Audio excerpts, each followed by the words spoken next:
लालू प्रसाद यादव और तेजस्वी प्रसाद यादव के लाडले विधायक जो कि दानापुर से बाहुबली विधायक हैं, नाम है रितलाल यादव, उनके छोटे भाई ने एम्स के चीफ सिक्योरिटी ऑफिसर पर गोली चलाई।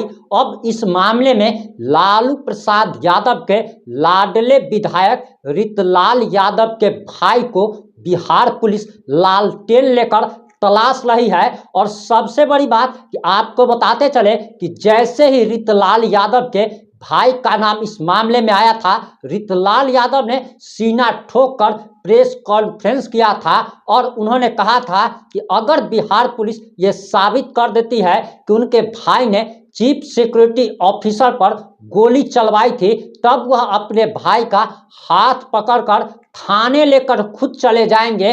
लेकिन आपको बताते चले कि बिहार पुलिस के पास सारे साक्ष्य अब मौजूद हैं। इसके बावजूद रितलाल यादव अपने भाई को लेकर थाने नहीं पहुंचे और इस मामले में एसपी साहब ने प्रेस कॉन्फ्रेंस किया है और एसपी साहब ने क्या क्या कह दिया है वो भी हम आपको आगे सुनाने वाले हैं। लेकिन आपको बताते चले कि इस मामले में आरजेडी के दुलारे विधायक रितलाल यादव भी फंस सकते हैं। और पूरा मामला क्या है, पूरा मामला हम आपको एसपी साहब के प्रेस कॉन्फ्रेंस में लिए चल रहे हैं और खुद एसपी साहब के ही मुखार बिंद से आप सुन लीजिए कि आखिर पूरी घटना क्या है।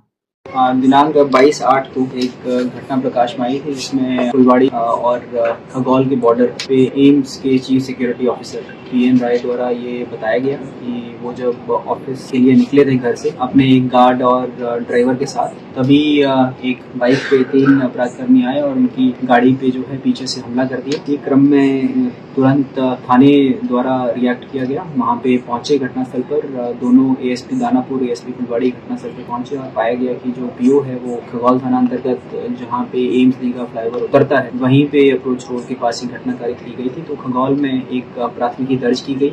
जितना प्राथमिकी के अनुसार प्रकाश में आया वो ये पता लगा कि जो आरोप है वो ये है कि हाल फिलहाल में जो कोलकाता में आरजी कार में एक रेप केस हुआ है, उसी के बाद जितने भी मेडिकल इंस्टीट्यूशंस हैं ऑल ओवर द कंट्री वहाँ पे सिक्योरिटी जो सर्विसेज हैं उसमें बहाली की जा रही है, उनको सिक्योरिटी को बढ़ाया जा रहा है। इसी क्रम में एम्स में भी जो प्राइवेट सिक्योरिटी देखती है, सिक्योरिटी सर्विसेज सोल्यूशंस बरेली करके एक कंपनी है, वहाँ से वो देखती है। उन्हीं में करीब 25% बहाली एक्स्ट्रा की जानी, तो करीब 50 से 60 लोगों को एक्स्ट्रा बहाल दिया जाना था। इसी में जो पीएन राय हैं वो चीफ सिक्योरिटी ऑफिसर हैं एम्स के, उनके ऊपर जो है वो दबाव बनाया जा रहा था कुछ व्यक्तियों द्वारा कि आप जो है हमारे लोगों की बहाली कीजिए। इसी में उनको 19 तारीख को एक फोन कॉल आया था। फोन कॉल करने वाले व्यक्ति ने अपना नाम जो है वो पिंकू यादव बताया था, वर्तमान विधायक दानापुर के वो सगे भाई हैं, और उनने ये फोन कॉल करके दबाव बनाया था कि हमारे कुछ व्यक्तियों को आप रखिए वरना इसका अंजाम बुरा होगा अगर आप ये नहीं करेंगे। साथ ही साथ उसी कॉन्वर्सेशन में इसका पूरा फोन रिकॉर्डिंग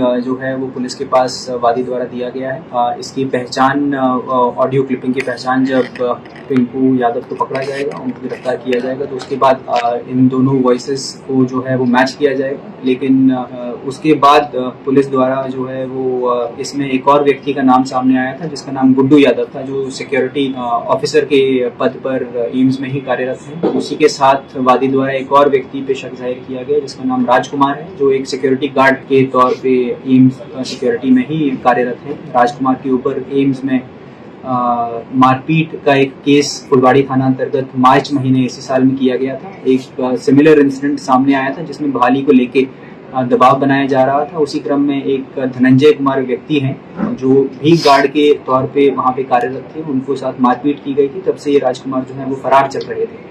इन्हीं सभी व्यक्तियों द्वारा, क्योंकि पीएन राय इन व्यक्तियों की जितने भी 2 अभियुक्त हैं और अन्य अभियुक्त हैं उन सभी की बात नहीं मान रहे थे, उनको जिन विशेष व्यक्तियों की ये बहाली चाह रहे थे उनकी लिस्ट जो है वो मंजूर नहीं कर रहे थे। इसी क्रम में एक सोची समझी साजिश के तहत ये सभी लोग पिंकू यादव के पास गए, उनको बताया कि आपके व्यक्ति और हम जो लिस्ट दे रहे हैं उन व्यक्तियों की बहाली पीएन राय द्वारा नहीं की जा रही है। तभी पिंकू यादव द्वारा एक अभियुक्त जो इसमें राजकुमार है, उन्हीं के फोन से कंपनी के जो जनरल मैनेजर हैं डीएल राय, उनको फोन किया गया। उनको बोला गया कि आप काइंडली हमारे व्यक्तियों को बहाल कीजिए उनके द्वारा बताया गया, डीएल राय द्वारा, कि जो मेडिकली और फिजिकली फिट कैंडिडेट्स हैं उसकी सूची हम उपलब्ध नहीं कराते हैं, वो फॉरवर्ड जो होती है वो पीएन राय द्वारा की जाती है, तो काइंडली आप उन्हें कॉन्टैक्ट करें। इसके बाद पिंकू यादव ने अपने ही फ़ोन से जो धमकी भरा कॉल पीएन राय के पास दिया था, उसमें उनको धमकाया,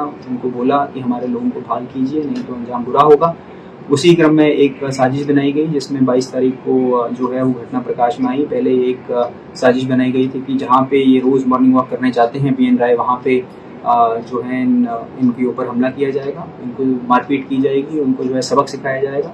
क्योंकि वो मॉर्निंग वॉक करने गए नहीं, इसीलिए वो जो है उनकी गाड़ी को 9:50 जब वो घर से निकलते हैं फॉलो किए और खगौल के पास जाके इस घटना को अंजाम दिया। इस घटना के उद्भेदन के लिए एक एसआईटी फॉर्म की गई थी, एएसपी दानापुर और फुलवाड़ी एएसपी दोनों की अध्यक्षता में, साथ ही साथ SHO Khagaul, SHO Danapur, SHO Rupaspur, साथ ही साथ एसएचओ फुलवाड़ी, इनकी एक विशेष टीम बनाई गई थी। जो कल जो है अभियान चला उसमें इन दोनों व्यक्तियों की गिरफ्तारी की गई है। इसके अलावा 6 और अभियुक्त अभी इसमें फरार चल रहे हैं, शूटर्स की पहचान हो गई है।